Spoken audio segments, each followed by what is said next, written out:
नाव काय गं तुमचं? सारिका दत्तात्रय गायकवाड. राहता कुठे? मोहन. बोला, काय त्रास होतो तुम्हाला जेव्हा माझ्याकडे आला? त्रास म्हणजे खूप काही काही व्हायचं. डोकं दुखणे, पित्त, तोंड येणे, पोटात दुखणे पिरियडमध्ये. हां, पिरियडचा पण त्रास व्हायचा. हो, बरेच त्रास, पण सगळ्याला म्हणजे बऱ्यापैकी फरक पडला. बरा म्हणजे 100%च पडला. हां, आणि तुम्ही किती दिवस घेतलं तुम्हाला वाटतं? वर्षभर वगैरे?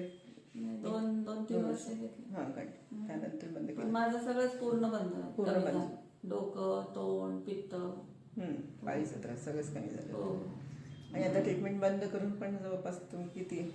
जवळपास झाले 5-6 वर्ष झाले. तेव्हापासून परत काही त्रास? काहीच त्रास नाही. हो. आता खूप तुम्ही छान फरक पडला आणि चांगला अनुभव आहे मला म्हणजे होमिओपॅथीबद्दल? होमिओपॅथीचा. ओके. खूप दिवस मला त्रास झाला, पण तुमच्या ट्रीटमेंटने मला 100% फरक पडला. खूप छान वाटतं, फ्रेश पण वाटतं. पहिलं फ्रेश वाटत नव्हतं. हां, उदास वाटायचं. हो, असं नर्वस वाटायचं. खूप मस्त फरक पडला. आणि याचा इफेक्ट एवढा आहे की तुम्ही मॅडम दरवर्षी येतात मला तिळगुळ द्यायला. सगळ्यात महत्त्वाचं. मग आज शेवट दिवस तर मला तर आले आठवणी. हो, किती काही झाले. म्हटलं आता उद्या येऊन फायदा नाही, आज शेवट आहे ना रथ सप्तमी. ओके, छान वाटतं.